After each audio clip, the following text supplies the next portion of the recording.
stream, YouTube, Twitch. Boom. Boom, Sunday baby. night. It's snowing outside. And what better way to spend this night but with you, myself, and I? And the newest chapter of shot. One Piece. And the shot. Oh, and the chat. Sorry, I thought you meant a shot. And I was like, sir, we are not drinking. We're on the Moon Piece podcast channel. We don't drink. We are PG-13. We are. I don't think we're PG-13. We try to be PG-13. But we have somebody on our podcast named Kimmy. No, what? Gimme PG-13? I said we try to be PG-13, but we have somebody on our podcast named Kimmy. Okay, yeah. She wasn't even PG-13 when she was 13. Cry it. Kimmy, hop on stream. Let me text her. Bro, I don't even know if she's back from Katsu yet. No, she's definitely not. She killed that Marvel Rivals character she wanted to do. Who is she? Magic? Sure. Remember when she spent like $20, $30 on that flip phone for the cosplay? Crazy work. But y'all got one question for you, Danny, though. Oh, what's up? Yo, you ever got your shit pushed in before? Oh.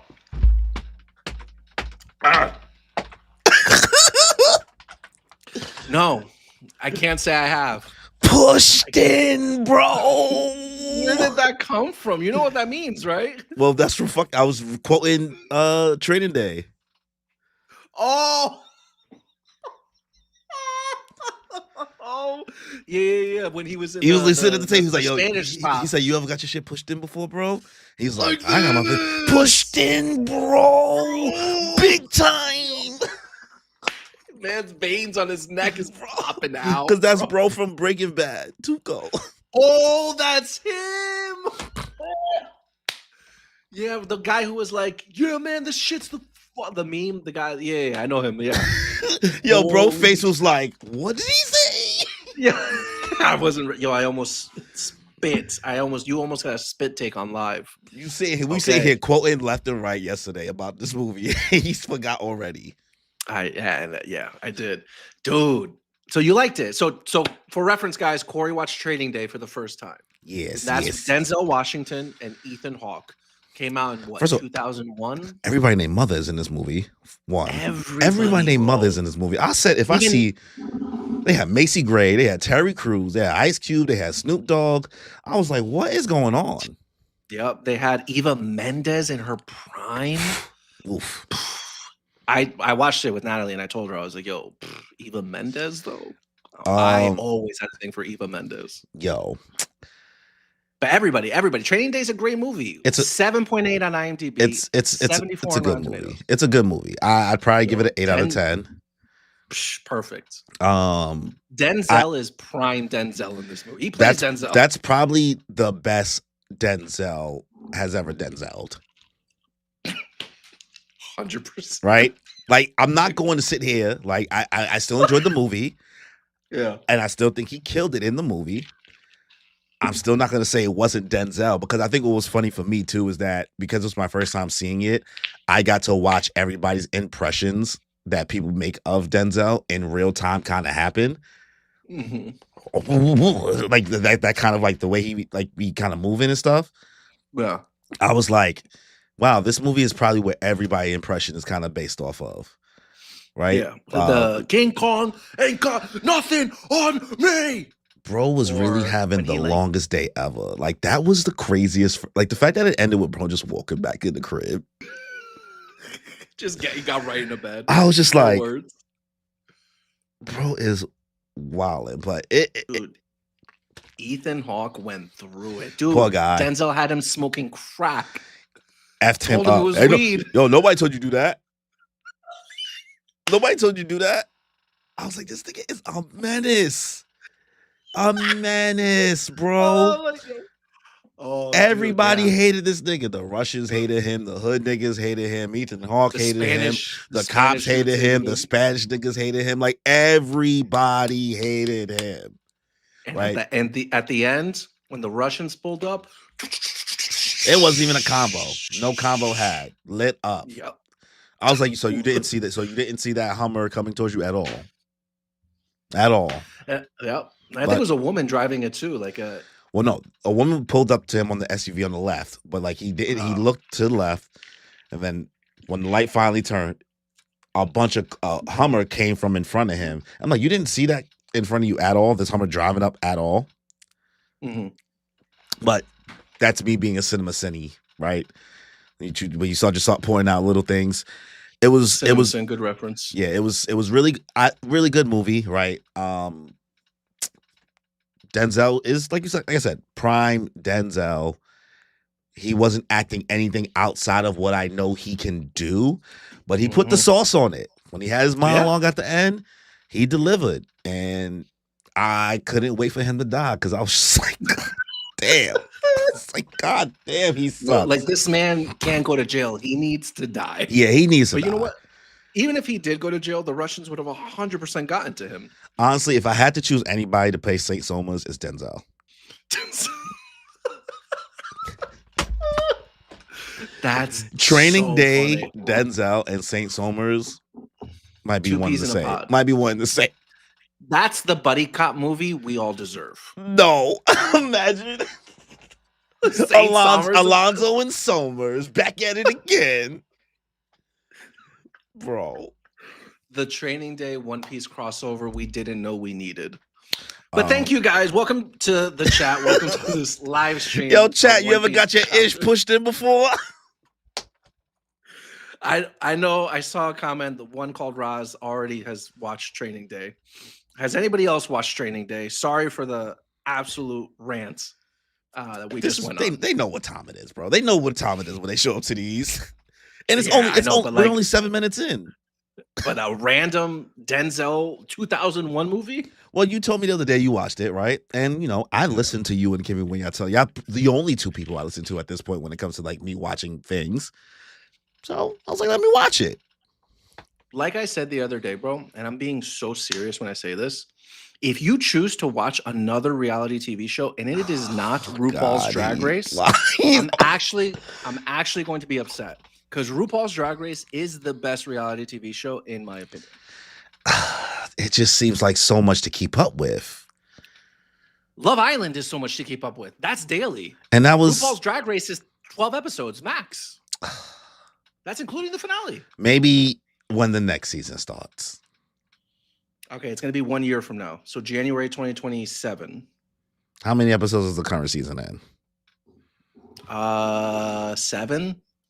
How long are the episodes? An hour. Oh no! You should just wait till wait. Like he said, just wait. He said, just wait. Because we're already too far into the season. I think we're like 4 episodes away from it ending. We're good. They said, don't do it. RuPaul's the trap. What? Who said that? Ross? What are you talking about? No. You live in New York, man. You have to watch RuPaul. Oh, we'll see. Also, Thar said we see you in the chat early on talking about these OP14 polls. I peeped that. Danny's scratching, itching. He's like, bro, get us a P.O. box. Bro, get us a P.O. box. Bro, get us a P.O. box. I have only played against Emu. I have never played Emu. I would 100% be down. Corey plays Emu. I do have an Emu. I have an Emu built, a Mihawk, and a Boa Hancock. I didn't know you had a Mihawk one too. I'm low-key about it. When did you build that, you dastardly bastard? I was building a Mihawk. It's just that I don't know if you overheard when I was trying to find pieces here and there, but I've been built the Mihawk. The thing is, I just haven't practiced with it, so like I don't talk about it, and I haven't like simmed lately. So it's like I don't want to like go out there and be on something like, yeah, I got a Mihawk, and then I just get cooked because I don't know what I'm doing. Okay. Fair enough. Let's see what else. American Gangster. I have not seen that. I'm sure Danny probably saw it. I don't know if I have. Oh no. That's that old time. Not old timey. Oh my god. Old timey is like crazy. 70 to 80s. I don't know what time period with Denzel where he plays like a mafia boss. Yeah, I think it came out like 2007, 8. You got it on the money. 2007. The only reason I knew it takes was because I place knew in the Harlem album. during the 70s. Only reason I knew was because I listened to the album when it came out when I was in high school. Never watched the movie. So remember, my memory with music is a lot better. That might have to be a movie we all watch then. Idris Elba's it? Oh, that's right. Yeah. Maybe I actually have watched this movie. Okay. Bro cracked a case of OP13. Not even a box. We're talking about a case. Oh, shoot, a case? So could easily get you a decent deck to start. Yo, no, see, bro. Well, that's what we need. Have you figured out how you're gonna get that EBO3 though? Because that's when's that coming out? Next week. Next week? I'm definitely not getting it. Yeah, you could. Well, the only person who got picked for the lottery is Sean. Damn. That's the ones that got stolen already. That's the only. Oh, well, okay. That's the same set. Let's pick you up. Let's pick you up back to speed because you're still new, right? Yeah. EBO3, Extra Boost 03. That's the One Piece Heroine set. Basically the Gooner set. The Goon addiction is real, guys. And one thing when it comes to this One Piece card game, the Gooner's been eaten, right? Mm-hmm. So EBO3 is that set. And unlike when you get a actual main set, which is like OP14, and then we have OP15 coming out soon. Well, not soon, but like I think like a month or two. There's usually like a pre-release. There's like there's a lot of things that go around for the release to get a main set. But with the side sets like PRB and EB, it's just like out into the wild, it just comes out. There's no special things you can do to try to get it. So it's whatever stores is going to have them, it's going to have them. But the price for a box of EB already, EBO3 right now, not retail. Retail is automatically supposed to be $120, $130. But that's not what card shops usually do. Right now, what is listed up is like $400. $400 for a case or a box? A case, brother. A case will always run you minimum $1,000. Minimum $1,000 for anything. Okay. So it's looking rough out there. Oh my god, a box of EBO3 is $400. Yeah, I'm not touching that right now. I'm just buying individual cards. Singles. It's safe. It's safe. It was safe with Yu-Gi-Oh, and it's kind of safe with One Piece, depending on the card that you want. Yeah. Right? I'm not trying to get anything crazy. I think the most expensive card I'm trying to get right now is that OP09 Roger, the 10 cost. Yeah, but that's just for deck building. That's not even for like collecting. Oh yeah, no, I'm not gonna get into collecting. No, but I found a card shop in Brooklyn that sells him, so I'm probably gonna head over and pick one up. What shop? In Sunset? Next level? No, it's not. I think it's Next Level. Yeah. I think it's Next Level that has it.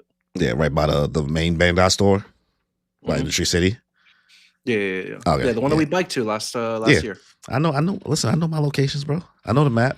Remember, I'm in the trenches. Let's see. They tell me most reality TV is a trap. That is true. It is all a trap. But that's a trap. I mean, RuPaul's Drag Race. It's it actually shows people's talent, right? Like where reality TV, like Love Island, you're just watching a bunch of fuckboys and a bunch of Instagram people just trying to become famous for clout and stuff like that. And then you have something like Love is Blind. Same deal, even worse though. I'm so glad I only watched one season and left. I dropped it. I think the season you watched it, I dropped. So that was the last season I watched. I have not watched any Love is Blind. Because you know what? By the 4th, 5th season, we found out love is not blind. People do care what you look like. 100%. Body language is a thing. Word. So don't let no Hallmark card fool you. But RuPaul's Drag Race is actually it's very good. I love RuPaul's. Word. All right. Well, now we got that yapping out the way. We 15 minutes into the stream. What is going on, y'all? Welcome back to another One Piece manga live stream, live read through, live review of One Piece chapter 1174, the strongest thing in Zawardo. Here with my co-host, as always, Daniel San. What If you is have up, not guys? all Good evening. If you guys have not already, please make sure you guys subscribe to the channel. Like the stream, guys. Helps the channel a lot. Hit that notification bell. If you're watching the stream after the fact, leave a comment. Let us know your thoughts on Chapter 1174. Check out channel memberships if you guys want to support. They are $1.99. You get special access to special emojis to use during our live streams in the chat. You also get like a little special badge next to your name. The only person that has hit 12 months with the badge is Shade. So shout out to Shade for being the first member we had, because I mean we've been monetized for about a year now, right? Just about a year. And Shade signed up for our memberships as soon as we said that we had them. So thank you, sir. It's been 12 months. So he has Saint Shade. Put respect on it. Saint Shade, even though his thing is called the damn one now. Sorry. But yeah, if you guys want to check that out, go ahead and check that out. Also, if you guys want to support the channel in any ways outside of that, we also have the online store on our website to buy merch. If you want to buy some official Moon Piece merchandise, check out moonpiecepod.com. We got hats, we got hoodies, we got shirts, we got stickers, we got mugs, we got all types of things on there. It's only going to be up for another 2.5 weeks, and then after that we take it down.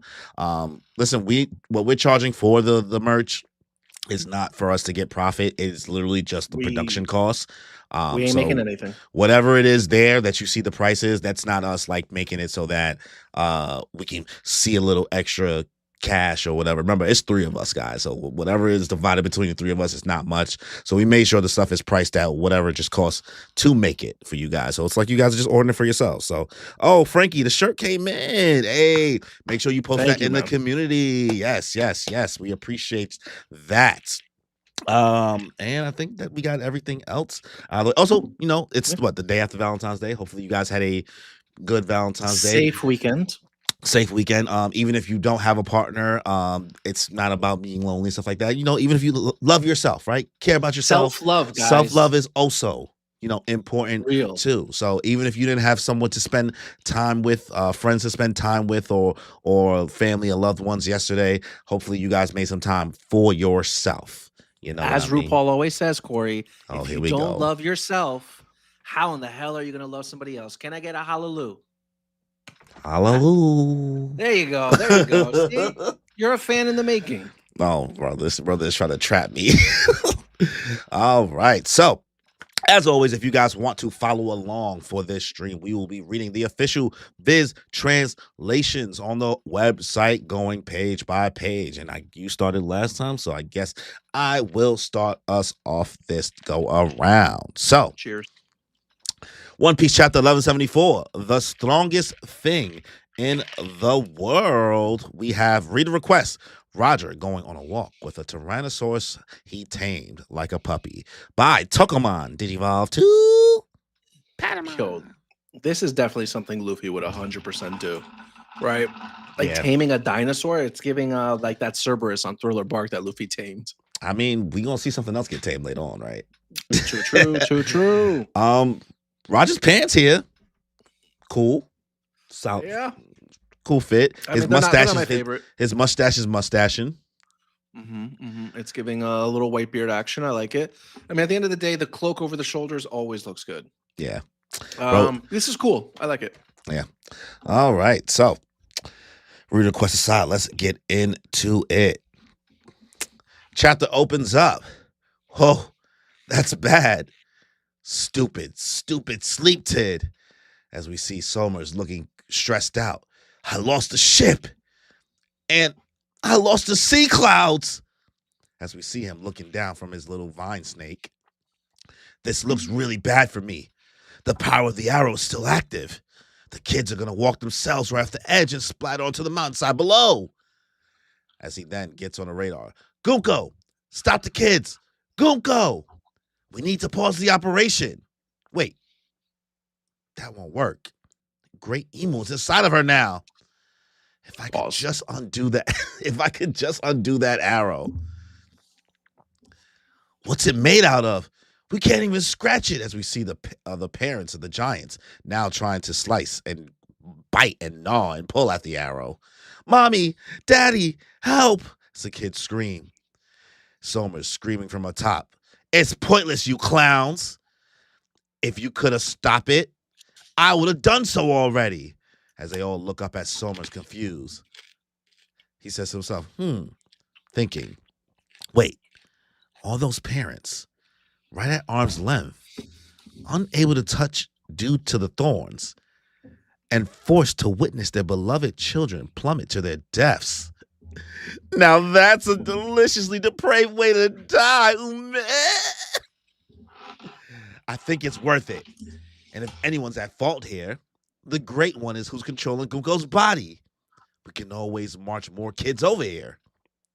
Call their names. Scream your family love to the heavens. This is the real stuff. This is emotion. As we see him slobbering, mouth open, tongue out. Listen up, all you brats and PTA members. We were planning to have you taken safely and smoothly to the Holy Land. But due to an unforeseen accident, we seem to have lost the ship and the sea clouds it rests upon. As they all look confused. And this means you will be reaching your goal. Huh? There's nothing there. As they look down, the sea cloud's missing. Via the the tragic conclusion of falling to your deaths. As they look at down. Huh? If we keep walking, we're gonna fall off. As Cola and the kids scream. Oimo looking down. There's no way I'll let them keep going. Even have to give up my arms to do it. As Oimo goes on and grabs one of the kids. Grandpa Oimo! We down. See Killingham up in the sky. Oh, I'm afraid there's nothing you can do, Sommers says. What does Sommers think he's doing? It took forever to get those kids to the port. Yo, Sommers is lost in the sauce right now. When I first read this chapter, when I was first reading these few pages, I was like, oh, Sommers, he's evaluating the circumstances he's now found himself in. How are they going to get themselves out of this conundrum? Psych. Nope, this man did a Bro started getting the hate boner. He said, oh, this is great. This is cinema. His biggest mistake is thinking his boss is going to take responsibility for what happens here. Wallin. He said, technically, it won't be my fault. I've worked in corporate America long enough to know your boss is never going to take responsibility. My brother in Christ, we seen what happened to Saturn. You are not getting out. What you think? You're gonna walk up? You're gonna walk up to Emo and be like, "Well, technically, sir, it's kind of if you didn't control Gunko, we could have kind of figured this out."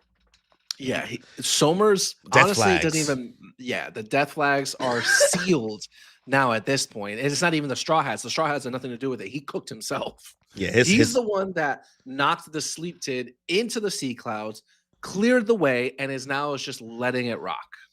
Bro. Also, give you your flowers because you was clocking OD last stream about the clouds. Oh yeah, that they were sea clouds. Like you were like, yeah, you were like these clouds. Like you were just like it was bugging you. Yeah, so it's something crazy. It's not like it's a big secret, but yeah, I knew that there was something. Like sea clouds. The fact that you were clocking it, or at least bothered by it, or thinking about it, for it to now be really part of the plot. Yeah, truly. Relevant because they're gonna fall to their deaths. Yeah. So, Sommers is a menace. Go ahead. He is. Seeing him rock out with just this plan and seeing. The whole PTA members, everyone, he's announcing it too. He's like, everybody gonna die. Everybody, no survivors. And then Killingham's even like, what are you doing, bro? Did you the thing that Sommers isn't grasping? Yes, you can get more children, sure, but Emu's literally out here saying that Mary Joie is supposedly under attack and that they need the Giants' help. And if there really is some kind of time distortion happening on Elbath, the frick do you think you have time for, bro? You need these kids on Mary Joie 30 minutes ago. Also, we got to get back. Even if the Giants weren't coming back to help, we got to get back. Well, they got to get back. Sommers is lost in the sauce, bro. Yeah.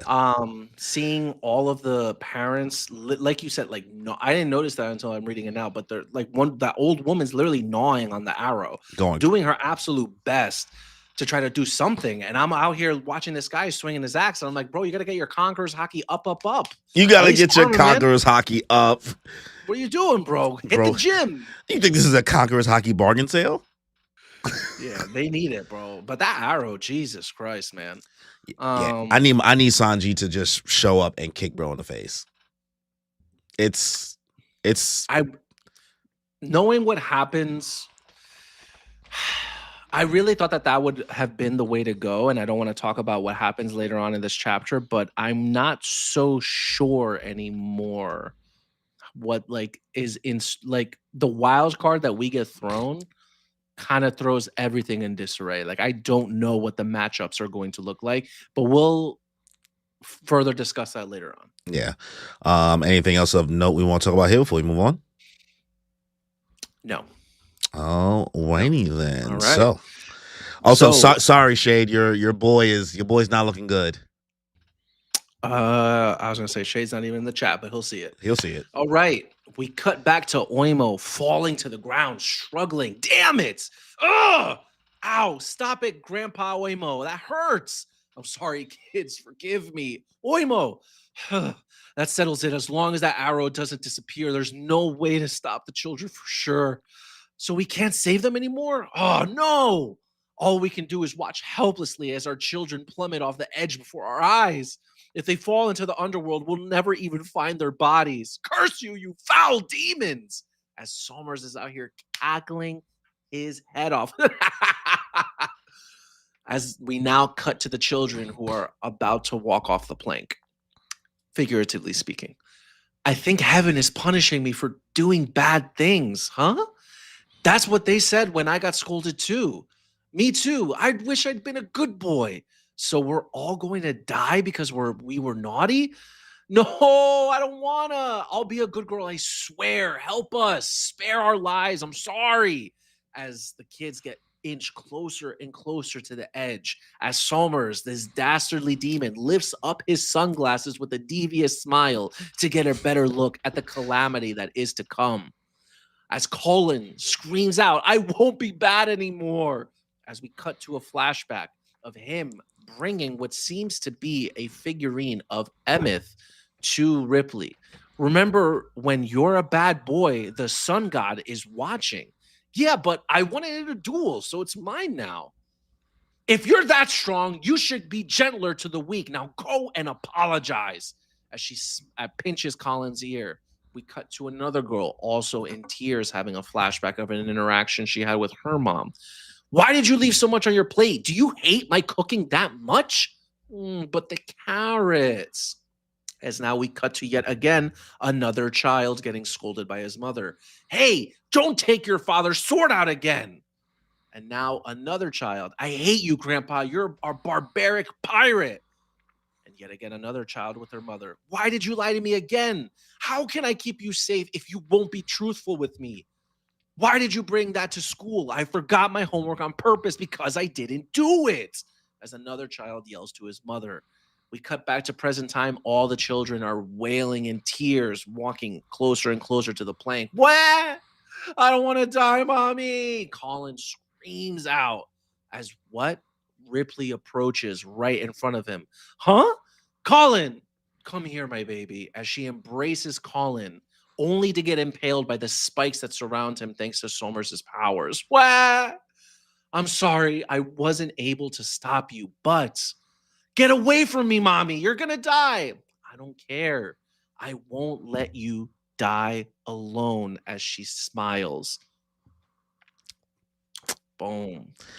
Oda, you know, if you didn't care about the people of Elbaf before, right, I will say I think Oda did a better job in this chapter alone making you really care about the kids and the parents and the people suffering from what the God's Knights are doing more than what he was able to do to get us care about the people of Wano. At this moment, it wasn't until this last panel, and it might sound terrible. I don't know. It wasn't until this last panel where I see Ripley do what she's doing on top of what Oimo did. What Oimo did, it is what it is. But that plus what Ripley's doing here, that's when I was like really emotionally invested. Yeah. That all these people are like, and like seeing this smile from Ripley here, I'm like, oh, Elbaf is of the D. Willing to die with a smile. Not afraid to die, man. The war. I'm a warrior. They out here, I'm a bro. warrior. Also, Cyborg Frankie. Continue that. You need me to keep going? How much further? I got asthma. Just one solid line, bro. One solid, like, all right, I got you.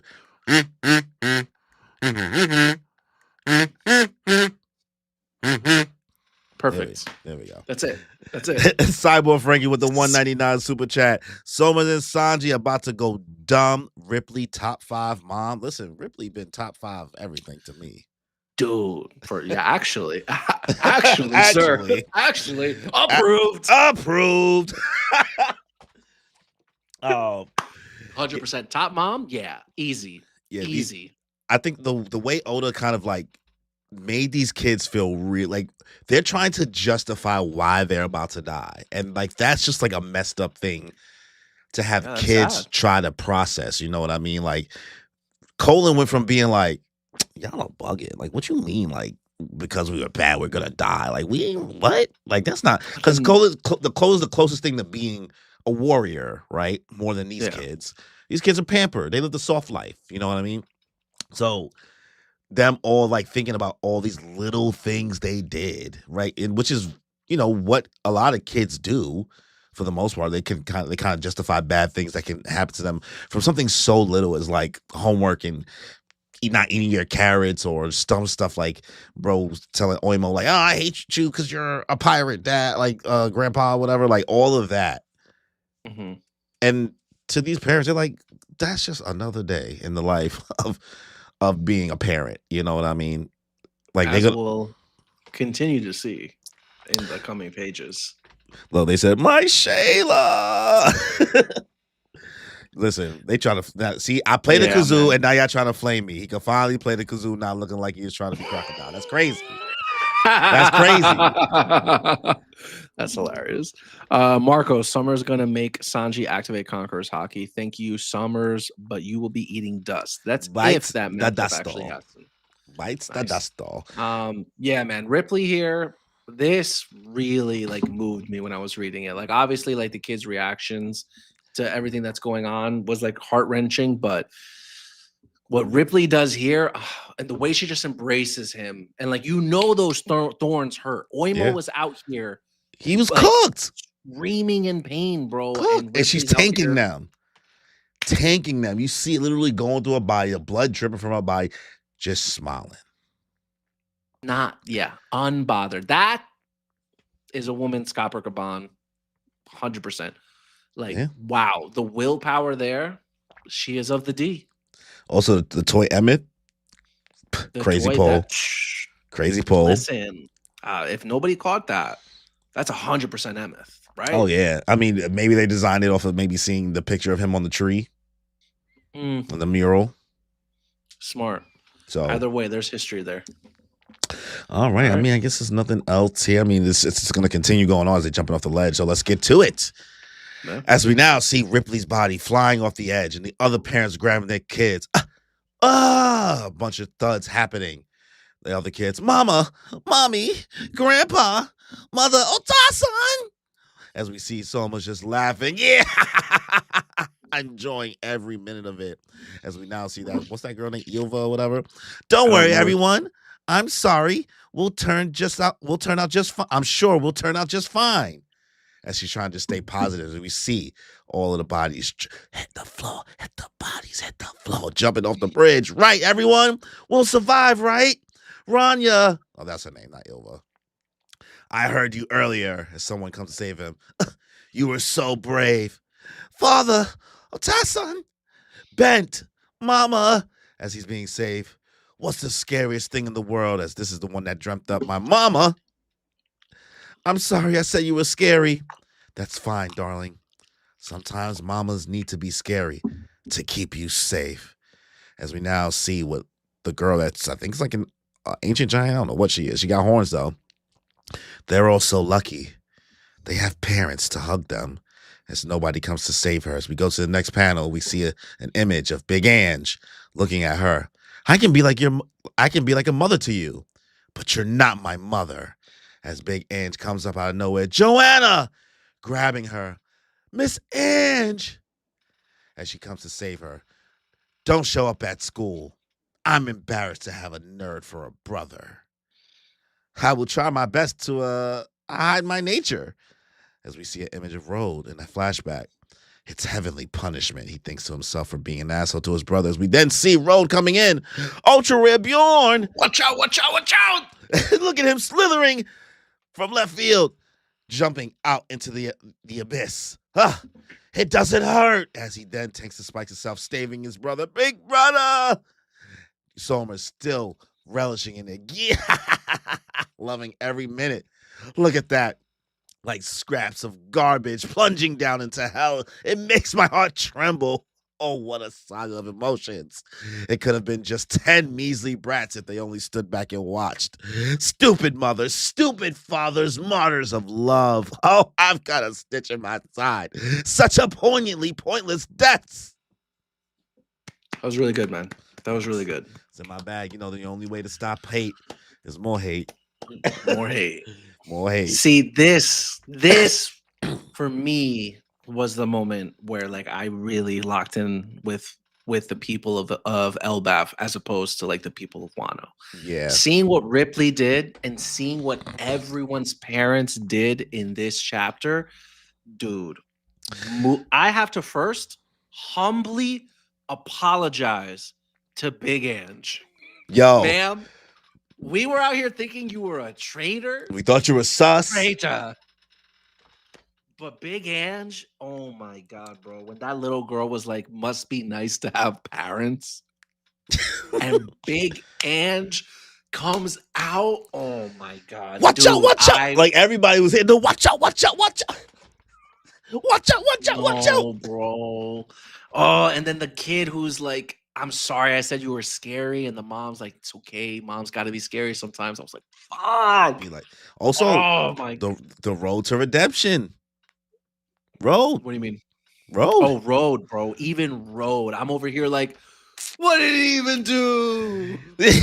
He was the best guy around. What about the perv? What about the perv antics?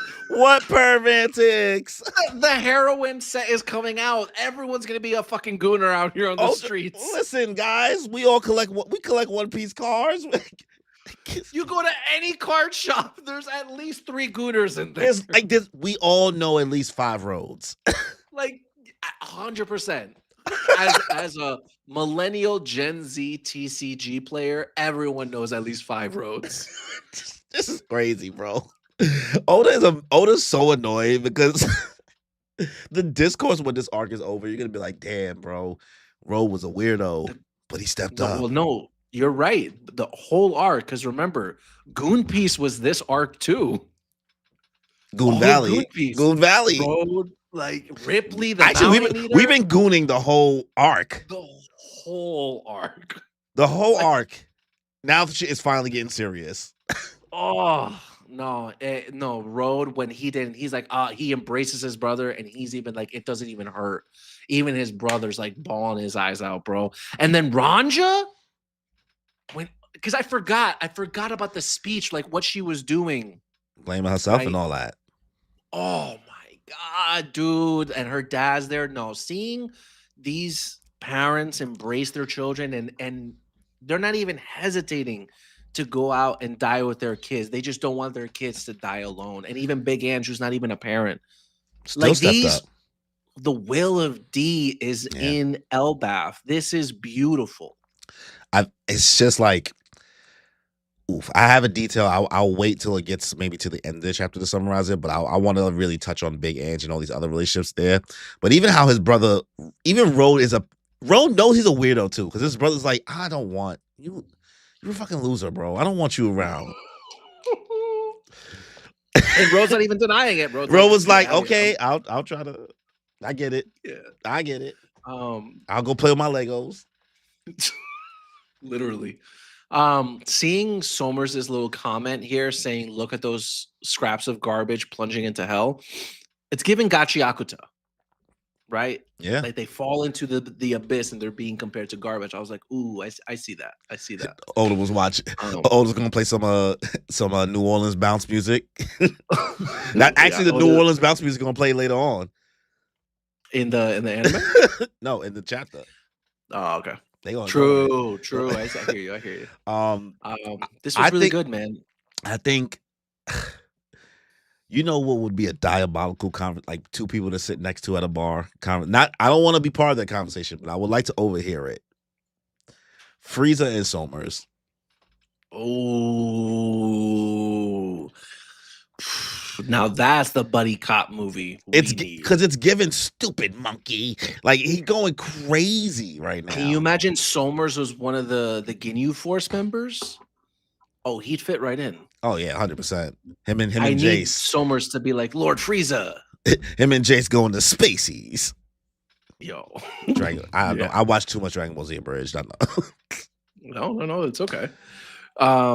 Yeah, this was great. Sommers is absolutely lost in the sauce. This man is gooning for these martyrs of love, as he says, such pointingly pointless deaths. What a douchebag.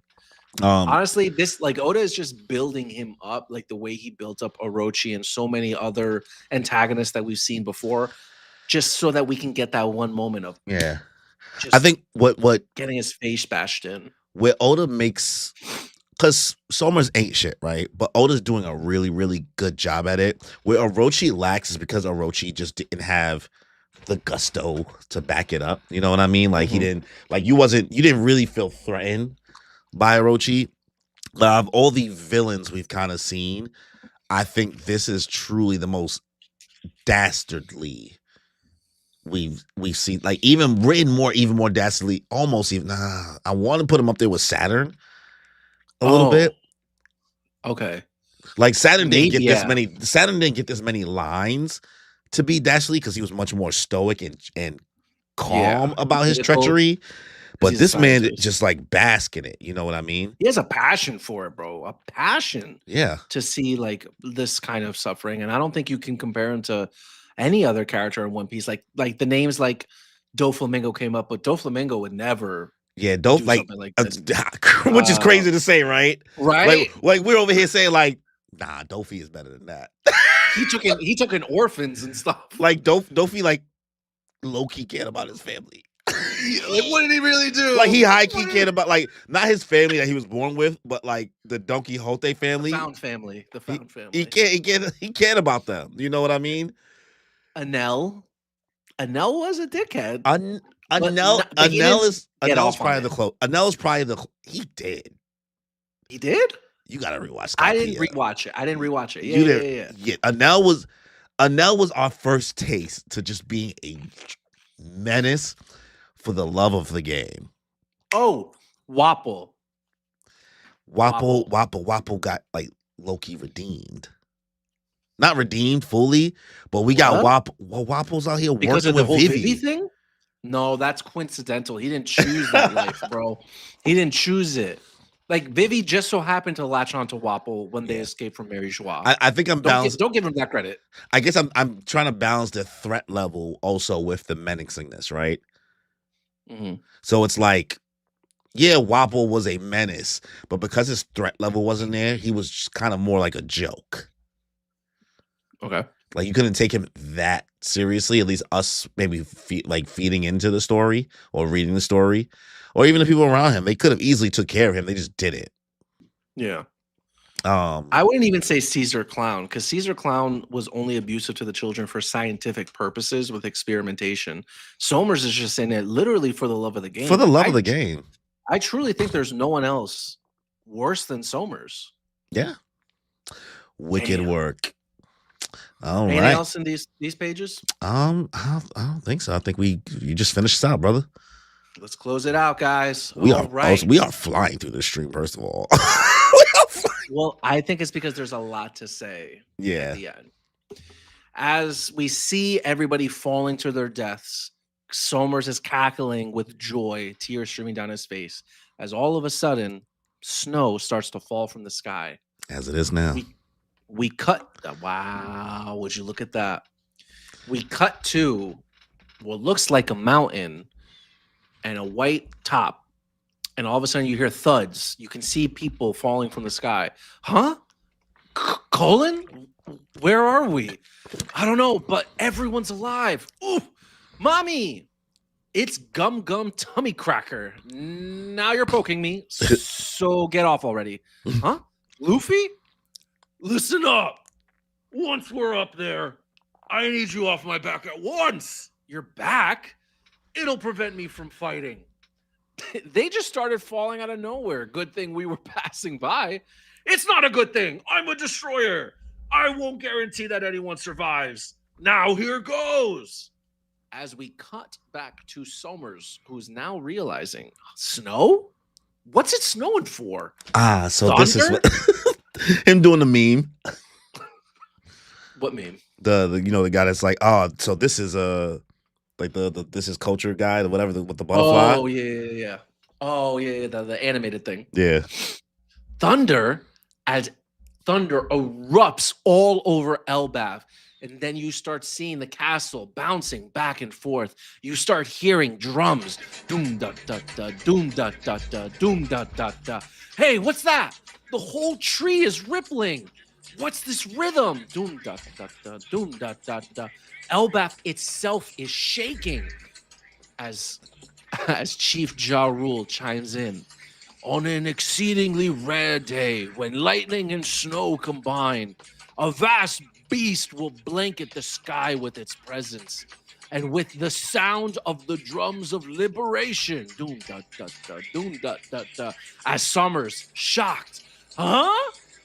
You see Gunko/Emu look on. The sun god will appear.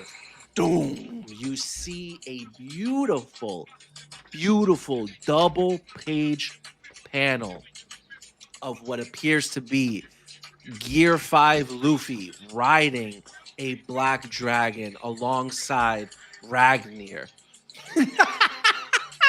I just can't get over how huge you are. As the chapter ends, doom. And that, folks, is the end of chapter 1174. Also, Corey, Liam loves your dancing, so keep it up. Yeah, I'm out here, bro. First, you gotta put your hands on your knees. Then you could be a DJ. DJ Corey. Is DJ Croc in the place to be? DJ Croc. Oh, yeah, DJ Croc sounds so much better. Wow. Now, seeing this last page, holy shit. This is crazy for more reasons than 1, 2, or 3. Bro, big. Bigly. Bigums. Big mama house. Yo, low-key, and everyone knows because the chapter came out a few days ago, and if you don't know, well, congratulations, you can hold off until now. Luffy's in Gear 5, guys. Giant. He's a giant right now, right? And to put it into perspective, he was bigger than Kaido. He used him as a jump rope when Kaido was in dragon form. And now he's riding Loki, and he's the size of a squirrel. To put that into perspective, guys, he's the size of a squirrel. Well, he just looks in regular size now. He looks the same size as when he was riding on Momonosuke. Crazy. I don't think, like, good. The animators must be like, are you kidding me, bro? Are you kidding me? How are we going to animate that? How are we going to make that make sense? Literally. Because, One Piece is bad at the scaling. Keeping up the scaling sizes. Terrible. And now this? Bro. No, if I were Toei, I'd be like, yeah, okay. You're my 2 weeks. I think if you went through the chapter thinking these kids were actually going to fall and to their death, you ain't read One Piece before. We knew something was going to happen. But I think what was poetic about it going through was well, Loki survived this as a baby, so y'all should be all right. Like it's not Loki's first time getting yeeted. I didn't think that. That's hilarious, bro. Because it's like really poetic as like a duality of it all. It's like you're thinking like, okay, Loki got yeeted off this thing, and like now these kids are essentially about to suffer the same fate. But Loki's mom is the one who yeeted him off, where like these moms and parents are trying to save their kids from getting yeeted off. Very very polar opposite dynamic of what happened to Loki. Yeah. I see that. And Loki being the one to save these children from meeting the same kind of fate he did. Wow, great parallel. How many elemental abilities Loki got? Dude, snow, thunder? Like he's just thunder, Thundercats. Thunder. Oh, like give me sight beyond sight. Like you got this happening. You got Luffy making all of Elbaf bouncy, wiggling. Right? Like SOMMERS is confused. Which was interesting because I don't know how to, I guess, combat, some of the inconsistencies here. So like the bottom right, you see, I can't tell if this is maybe what the kids are seeing or it's like supposed to be from their eyes because they kind of have Luffy hidden. But Luffy's shirtless here, right? Nip's out. You can see his whole nip. Oh, okay. Meanwhile, yeah, you get to the next panel. He's in his regular clothes. I think that maybe because he had to do this whole like balloon thing, right? I'm just at the end of the day, Oda makes mistakes, and a mistake like that, I'm not going to. We don't care. Yeah, right? It's not that deep. But if I'm going to try to make an excuse for him, because Luffy did the balloon thing, he had to take his shirt off because his clothes don't stretch. Yeah, and he had to do that. And then remember, they say here, once we get up there, so there is a time difference of some sort between the time that they get up there and the time that they catch the kids. So in that time, Luffy puts a shirt on. If somebody needs a reason, there you go. And if that's not good enough for you, we'll stop reading. Yeah. One Piece. The other way to view it is that maybe it's just the imagery of what the kids are seeing, right? Because what they seen before is this nightmare version of what they think Nika looks like, and now all of a sudden they see like this, like, wait, what's that? And then they like pay attention, like, oh, what's this bozo? It's Luffy, right? Luffy, yeah. So maybe it's like kind of something like that. I do find it interesting how Ja Rule started going into like talking about the prophecy, essentially. Yeah, right. On an exceedingly rare day when the lightning and snow combine, a vast beast will blanket the sky with its presence. Blanketing the sky is so accurate and crazy at the same time, thinking exactly how gargantuan he is in dragon form. Yeah. Do we think he's as big as Zunisha? Oof. I know a lot of people out here like thinking about it. So it's like you gotta look at his back, right? Just his back alone. A bunch of giants look mad small on this like little fleas. Part of his back. They're like fleas. I would say he's the size of a small island at the very least. Maybe smaller than Zunisha. Maybe Zunisha's bigger. Yeah. But they could probably stand side by side. Yeah. Like Zunisha's taller, sure, yeah. Long ass legs for days. Yeah, they got legs for days. But body wise, it could be very, very similar to what we're seeing here. SOMMERS is shook. But yeah, SOMMERS is shook. Emu's not shook. Emu looks interested. Emu looks kind of like Emu looks Loki shook. Because remember, Emu doesn't know what this is yet, right? Yeah. So I wouldn't. And they've been wanting to know, like, what the fuck killed Harold? See, here's the thing with that. I don't know. Fudge. I'm so bad at this. I really gotta start taking notes. I don't know if it was Grand Line or O'Hara that said this, but they're thinking because of the calamity that is Loki in this dragon form, right?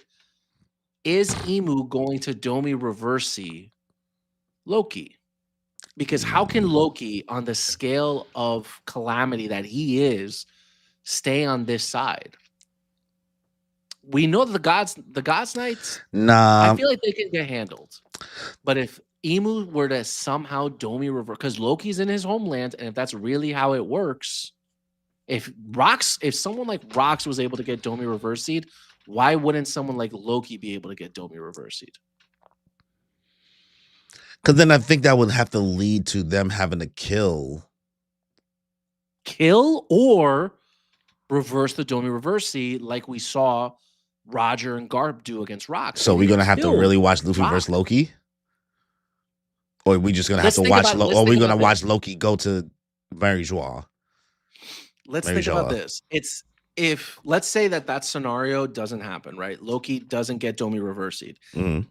The arc is over in like 5 chapters because of what this duo is bringing to the table. Because I don't believe Emu can really go 100% while he's in Gunko's body. At the end of the day, he's using a vessel. A vessel in any media, in any vampire, witch, whatever show, a vessel can only do so much while someone is possessing them. They're not that person, that deity, that entity is not able to use 100% of its power while in a vessel.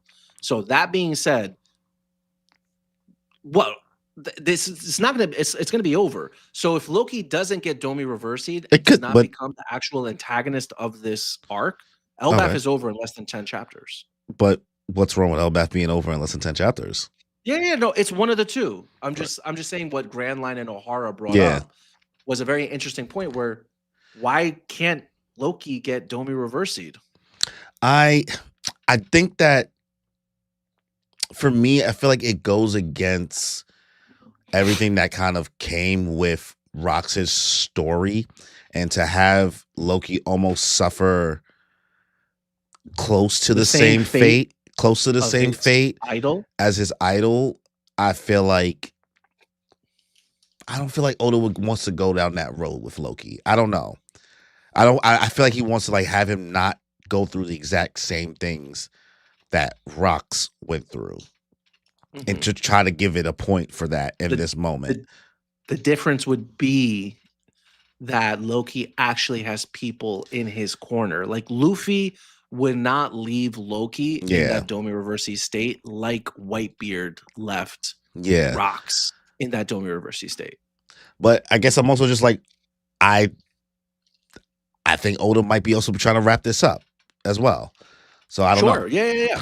100%. But if Loki doesn't get handled here, and Luffy on top of that, and then Zoro and Sanji, and also they know like so much more information about how the Domi reversi works as opposed to what Rox went through, that it'd be kind of really silly for bro to get got.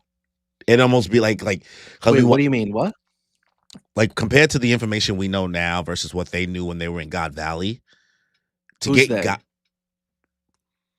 like anybody, like everybody on God Valley. None of them knew how any of the powers worked when they were on God Valley. Okay. Nobody knew anything. Nobody knew how Domi reversi worked.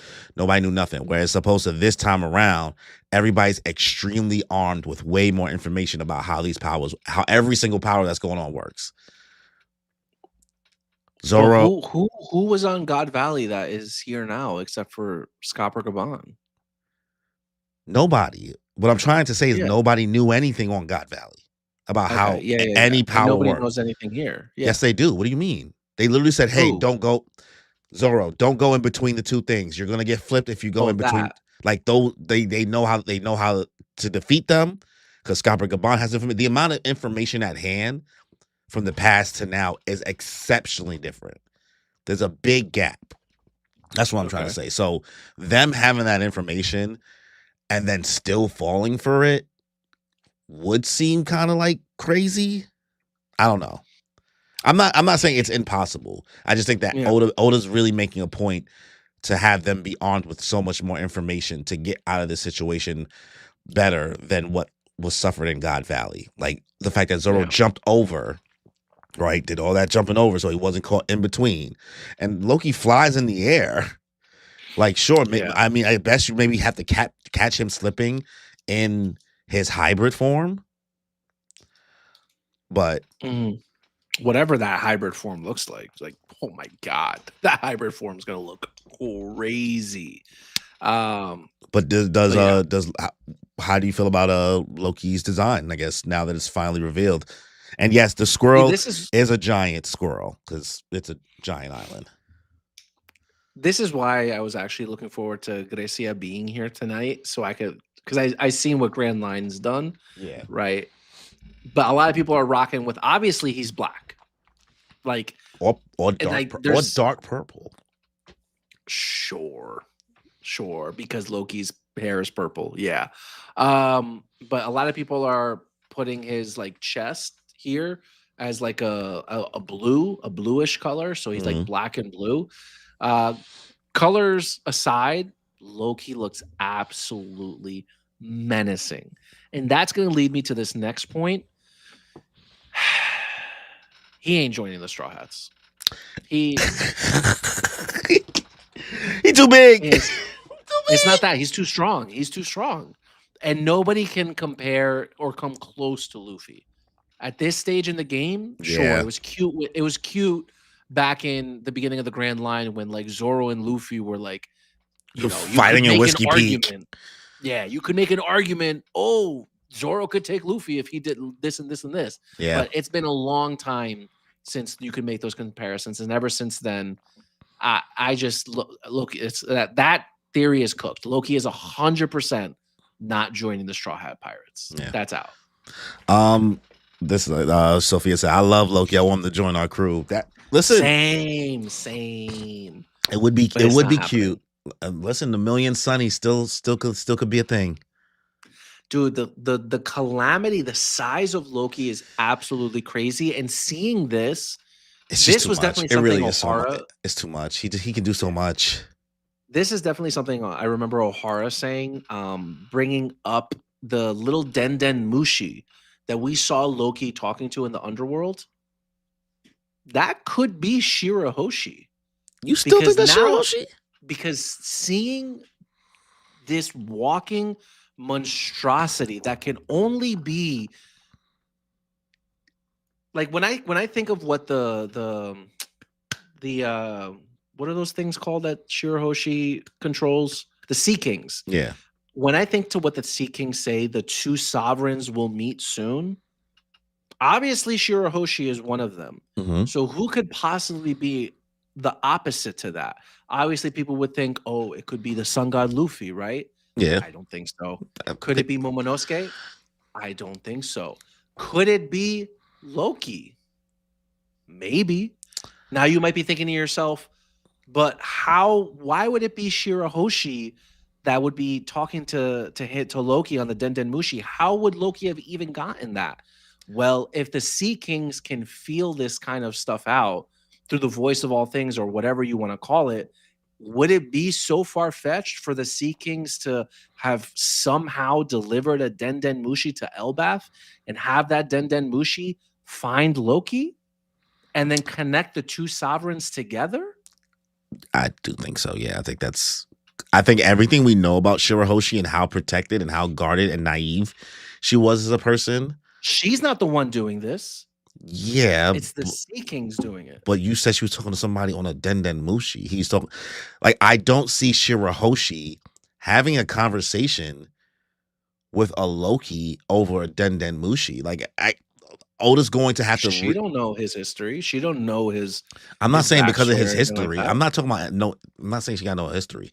Everything about Shirahoshi is timid as hell. Like extremely timid. And we saw that in the Den Mushi, the kind of conversation they were having. Oh yeah, that was so scary. What I went through with this and that. Like, oh my god. And remember that Den Mushi had a beard. Yeah. So and we've seen Neptune refer. Or people teasing Neptune. Oh, your daughter's probably gonna be shaggy as fuck. Yeah, but Your daughter's a shaggy, Denden bro. Mushi will still resemble what you look like. It wouldn't just take on like it's supposed to. It doesn't. It's just the math don't math.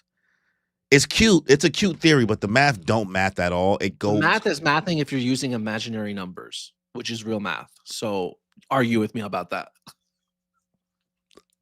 2 + 2 = 7. I guess. When O'Hara said it, I was like, you know what? I wouldn't be upset if it's just such a reach for like how ignorant. I just think it was Ja Rule, bro. I don't think so anymore. We'll see though. It could be. It could be Ja Rule. It could be Man with Burn Scar. It being Shirahoshi as a character that was like so ignorant. That means she's been talking to Loki for years. For years before meeting Luffy, and like what that character was when we met her in Fishman Island, which was, I don't know, 2 months ago in the story, maybe 3 months. For somebody like that that was like that, who wasn't even fully mature and didn't know how to speak to people and didn't know how to speak her mind, to be the one comforting Loki for years, talking on Denden Mushi, a stranger, a pen pal. I don't know. I just can't. I can't buy that. I can't even buy the Denden Mushi looking not what the user looks like. That's the one rule that we have that's consistent about Denden Mushi, is it looks like who the person who is talking. Yeah, you're not wrong about that. And it's like betraying. And listen, I know everybody likes to make jokes. Oda's not a reliable source. Araki forgot, right? Poor Danny. Don't get me started. Don't get me started. I don't. Straw Hat. Pap said. Straw Hat Poppy. Pap. Wasn't there Denden Mushi in her room? You gotta show me in it. He's saying wasn't there Denden Mushi in her room? You gotta show me that. You know what I mean? Was there? At this point, it's like Harold tried to set them up with Neptune. Yes, we know Harold that. made the joke like your daughter's gonna be shaggy. I think it was Roger who made the joke. Your daughter's gonna be shaggy. I think that's just like a gag that Oda would skew the Denden Mushi rules that we have known up until now, just for a joke, bro. And you know what? I'd be fine with it. Because why? We don't care. Yeah, for me, I personally would not like it. I think only because I was like, that goes against everything about Shirahoshi learning more about the world once she met Luffy, because then that would imply that she knew a lot more already. For me, she knew more. Okay, sure, yeah. It would imply that she knew a lot more, and I was like, okay, that kind of ruins everything she did, like that whole bond and what Luffy did for her. Sure, she knew theoretically about the outside world, but Luffy is the one that physically showed her. Sure, 100%. But that character, like, listen, I don't know last time you watched Fishman Island, but if you see how fucking doe-eyed Shirahoshi really was, it would rub me the wrong way. It would go against everything in that arc. I think it would retroactively make everything that Luffy did with Shirahoshi in that arc worse. Even though people don't like that, I know people have their opinions about that arc. I don't love the arc. It has great themes and great messaging, but like obviously the pacing has issues. The anime has they've done a different rendition to fix it. I think it retroactively kind of ruins it for me. Okay. I guess we'll see. Also, this image, I will say, the fact that it's like Luffy and the squirrel. Yo, they're having a great time.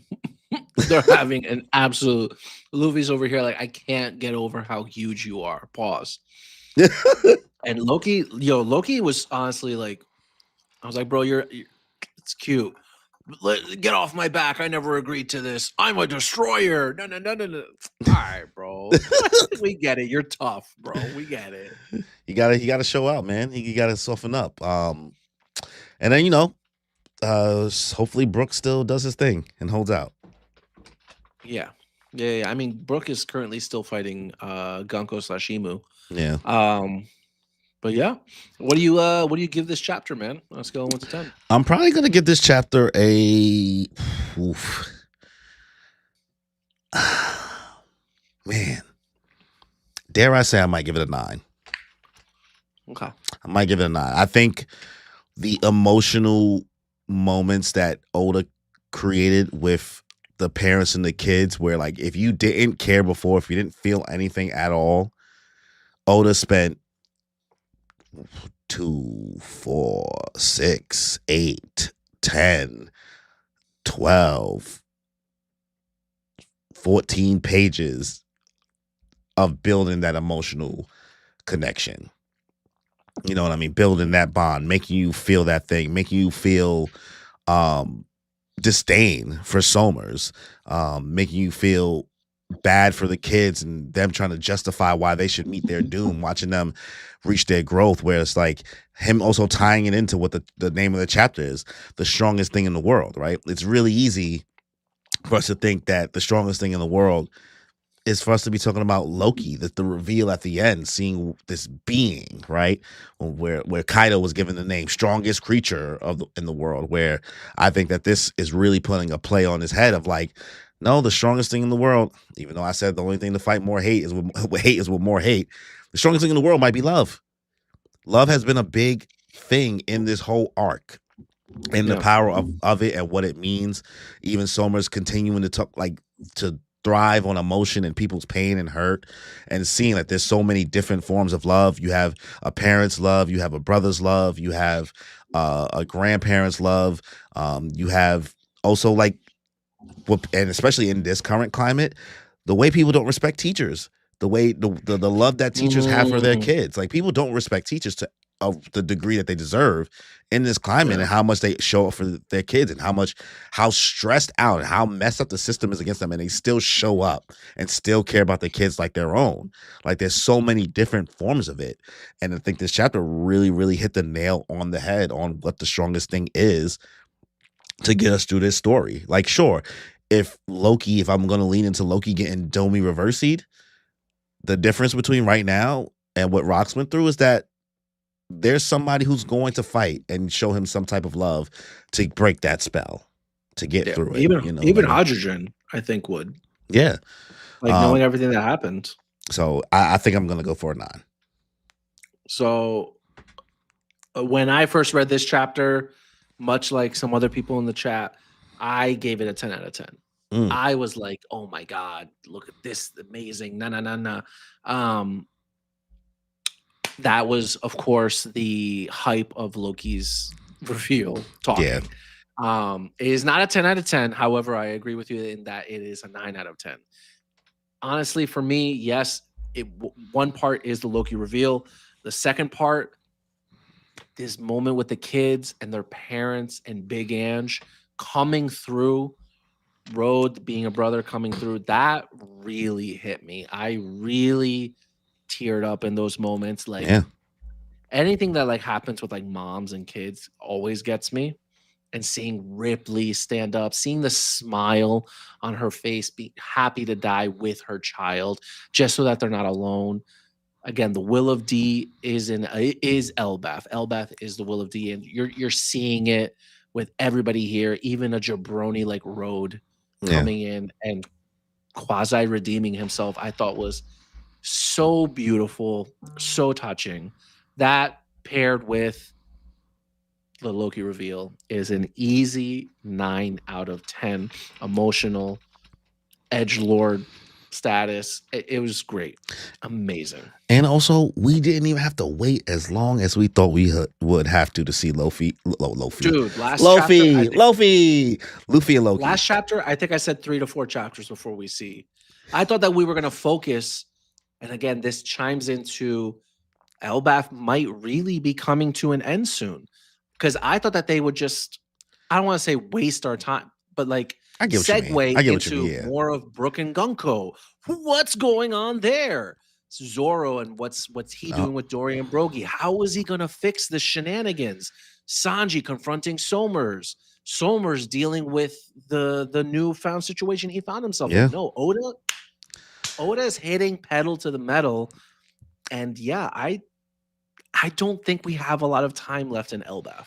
Yeah, I mean, I think this also goes to, I know that you don't usually like to lean into this part of the conversation like I usually do, and I've said it plenty of streams, but guys, Oda wants to end One Piece, guys. Like, Oda wants to be done. I know you'll never say it out loud. I know you'll never want to conceptualize it or think about it, but like the pace in which he's moving, with which he moved with in Egghead, besides Vegapunk's reveal of the story, but even still, those jokes aside, when you kind of just binge through Egghead, it's not as bad. But like the beats and the speed in which he's moving and progressing the story, he's moving, brother.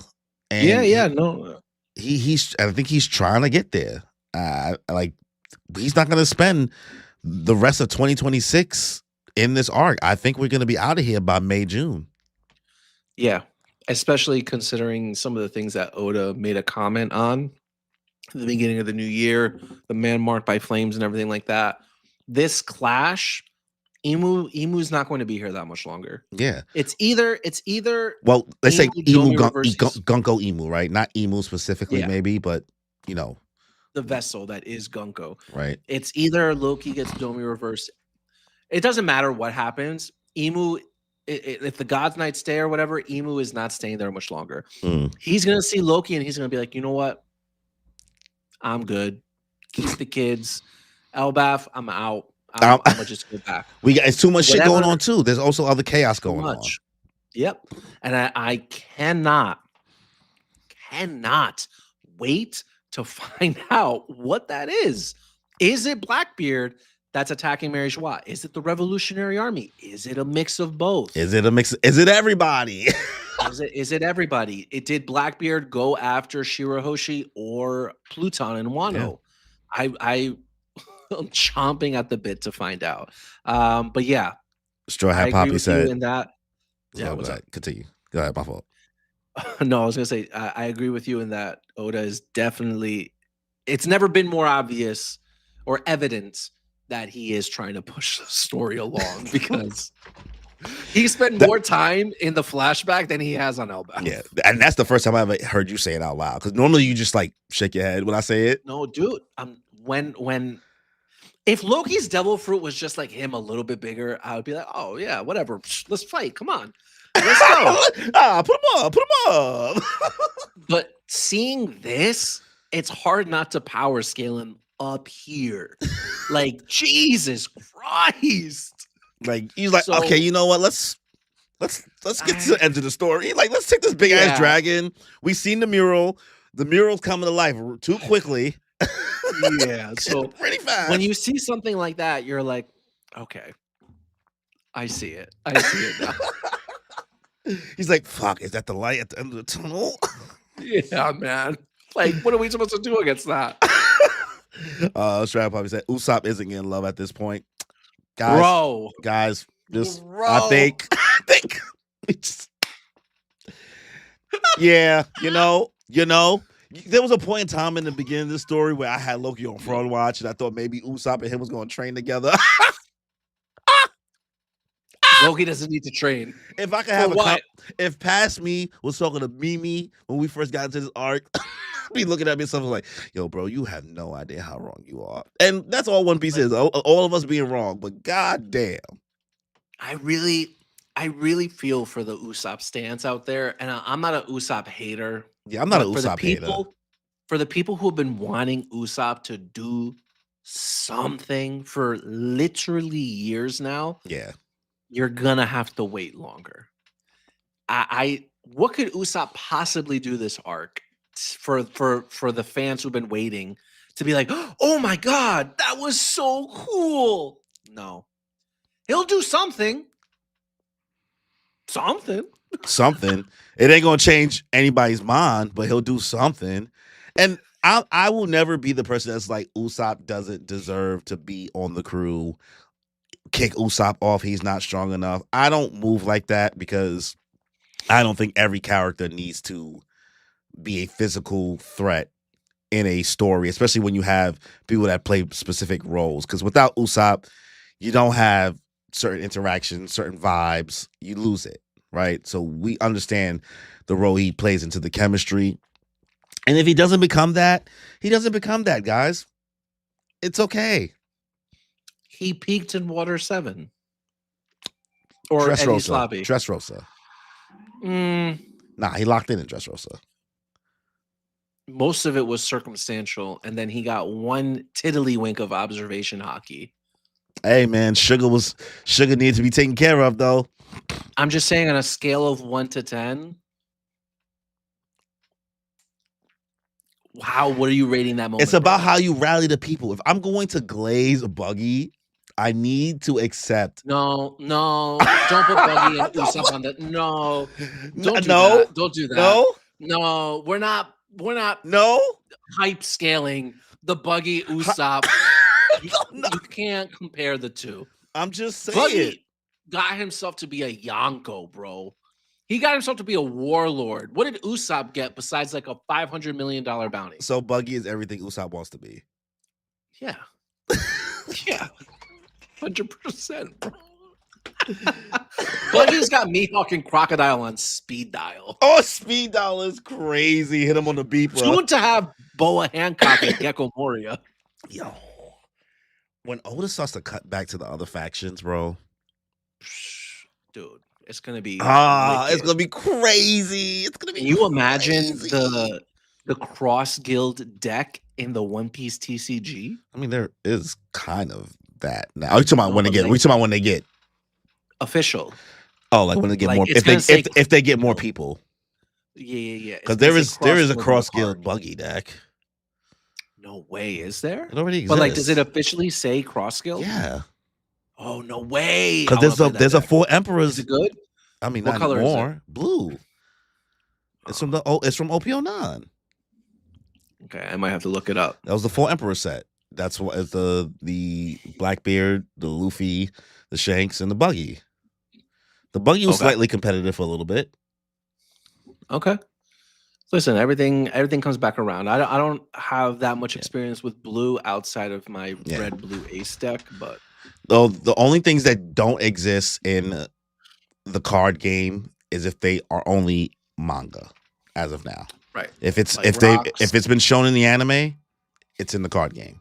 Because I remember there was a point in time when they announced OPO7 and started showing OPO7 cards, which was Egghead stuff, before we even got to Egghead in the anime. And I was like, damn. I was like, if you didn't read, you could low-key get spoiled right now. But they essentially OPO7 came out the same time the anime got to Egghead. Okay, so it was a little more agreeable. They're aligned for the most part. That's why you didn't get the 5 elders, like this emu set, OP 13, until the anime started revealing the 5 elders. Okay. So yeah, that makes sense. Cross Guild, that's old news, brother. We learned about them so long ago. Gotcha. Well, the Rocks Pirates deck. Yo. I mean, there's currently a Big Mom card in EBO3 that does have the label Rocks Pirates under it. No way. So it's already coming. The Big Mom that's in that set, because it's Young Big Mom. There's an alt Young Big Mom. Yeah. Might have to get my hands on that. It's not great looking, but just get it for the love of the game. It's labeled Rocks Pirates. Not even Big Mom Pirates on the bottom. No, nothing. Only Rocks Pirates. OPO what? EBO3. EBO3 Charlotte Linlin. Oh, Prime Big Mom? Yeah, that's why I said Prime Big Mom. It says Rocks Pirates on the bottom. The Yiddies are Yiddying. Yeah, but they're allowed to show that because Prime Big Mom was kind of shown in the anime in Wano a little bit. Yeah. Yeah. All right. Well, this was another solid chapter. I know we have a break week, so that means we won't be back with another chapter until 2 weeks. Well, not this week, whatever. Week after next. Maybe we'll play the One Piece sim. Hey, got time this week. Got time. We also got to do the next 2 weeks. We also got to do Kagurabachi. So the Kagurabachi stream, for anybody who wants to check out Kagurabachi stuff, that will probably be happening next weekend or whatever. We'll figure that out because obviously Kimmy's schedule, she's coming back from Katsucon. Honestly, I ain't gonna hold y'all. I haven't spoken to her. Good luck to anybody who wants to come through for her One Piece stream tomorrow, because I got a weird feeling she might flake on y'all. just knowing her, it won't be malicious. It will be physical, physically incapable. Like she probably lost her voice. She always loses her voice, so I won't be Probably surprised. lost her voice, her immune system. Yeah, always comes back sick. Always is surprised she comes back sick. We'll see if we record this Thursday. I ain't got no choice. Yeah. But yeah, thank you guys for coming through to this stream for One Piece Chapter 1174. Make sure you guys like the stream. It really helps the channel a lot. Hit that notification bell if you haven't already and you're watching the stream. Subscribe to the channel. If you're watching after the fact, leave a comment. Let us know your thoughts on Chapter 1174.